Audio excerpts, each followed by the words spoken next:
Hello बच्चों, so hopefully gate 2022 की तैयारी आपकी बहुत अच्छी चल रही होगी और आप बहुत अच्छे से प्रिपरेशन कर रहे होंगे। मेरे दो क्वेश्चन का आप आंसर दीजिए और ये दोनों क्वेश्चन बहुत इंपॉर्टेंट हैं आपके लिए। पहला, कि जिन बच्चों ने अभी तक जो भी सब्जेक्ट कंप्लीट कर लिया है और जो उनकी ऑनगोइंग सब्जेक्ट है, आप में से कितने लोगों ने उन सब्जेक्ट्स में प्रीवियस ईयर गेट के पेपर्स की एनालिसिस कर ली है। उस एनालिसिस से आपको यह पता है कि इन सब्जेक्ट्स में 85 to 90% जो मोस्ट इंपॉर्टेंट सिलेबस है वो क्या है, जहां से मोस्टली गेट में क्वेश्चन आते हैं, किस लेवल के क्वेश्चन आते हैं, वो सारी आपने एनालिसिस कर ली है। दूसरा क्वेश्चन यह है कि कितने लोगों को यह लगता है कि आईटी खड़गपुर इस बार गेट ऑर्गेनाइज कर रहा है। तो प्रीवियसली जब भी उसने गेट ऑर्गेनाइज किया था और जिन टॉपिक्स के क्वेश्चन ज्यादा आए थे, जिन टॉपिक्स का वेटेज ज्यादा था, उन टॉपिक्स का ही वेटेज इस बार ज्यादा रहने वाला है। तो पहले मैं आपको दूसरे क्वेश्चन का आंसर देता हूं।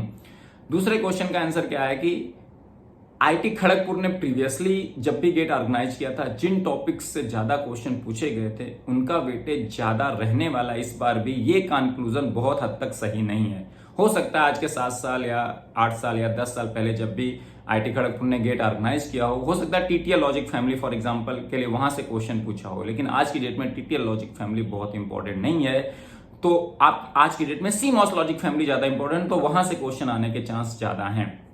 दूसरा, लेकिन आपको रिसेंट गेट में, चाहे किसी ने भी ऑर्गेनाइज किया, रिसेंट ईयर्स में गेट में क्या पूछा गया है उसकी एनालिसिस आपको करना बहुत जरूरी है ना। रिसेंट 5 to 10 ईयर्स में गेट में क्या पूछा गया है, चाहे किसी भी आईटी ने ऑर्गेनाइज किया, वो कहां से क्वेश्चन, किस टॉपिक से क्वेश्चन पूछे हैं, किस सब्जेक्ट में, उसकी एनालिसिस करना बहुत जरूरी है।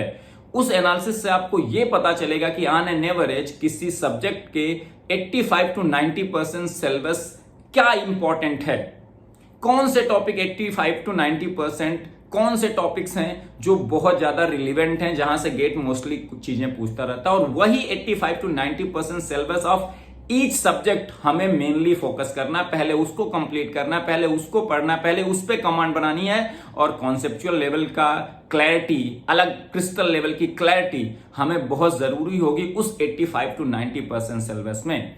और अगर आप हर सब्जेक्ट में एनालिसिस करके उन 85 to 90% सिलेबस पे अच्छी कॉन्सेप्चुअल क्लैरिटी और क्रिस्टल क्लैरिटी बना ली, तो चाहे गेट कोई भी ऑर्गेनाइज कर रहा हो, आपके सक्सेसफुल होने के चांसेस बहुत हद तक बहुत ज्यादा बढ़ जाते हैं। आप फोड़ोगे ही फोड़ोगे। बहुत सारे बच्चे जो फेल होते हैं, 90% बच्चे जो गेट एग्जाम में फेल होते हैं, 90%, 95%, मेन रीजन क्या है?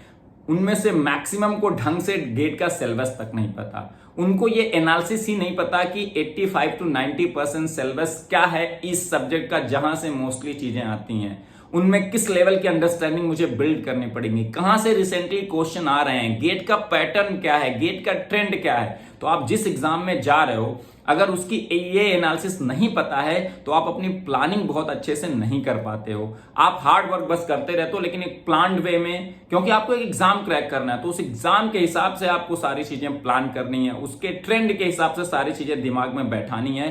तो अगर आप प्लानिंग अच्छी कर लोगे तो आपका एग्जीक्यूशन अच्छा होगा। और जो लोग ये प्लानिंग नहीं करते हैं, और जो कि मोस्टली नहीं करते हैं, वो एग्जीक्यूशन बहुत अच्छा फिर नहीं कर पाते हैं, इवन इफ बहुत हार्ड वर्क करके आते हैं, और गेट एग्जाम में फिर सक्सेसफुल नहीं हो पाते हैं। तो आपने जो सब्जेक्ट कंप्लीट कर लिए हैं और जो आपकी ऑनगोइंग है उसमें ये एनालिसिस कर लीजिए अगर अभी तक नहीं किए हैं। आपको ये पता होना चाहिए कि आपको क्या पढ़ना है, क्या छोड़ना है। ये दोनों चीजें इंपॉर्टेंट हैं, क्योंकि आप एक एग्जाम क्रैक करने जा रहे हो, और जो पढ़ना है फिर उसको कॉन्सेप्चुअल क्लैरिटी और बहुत अच्छे लेवल की क्लैरिटी के साथ पढ़ना है, क्योंकि गेट में कॉन्सेप्चुअल क्लैरिटी बहुत ज्यादा जरूरी है।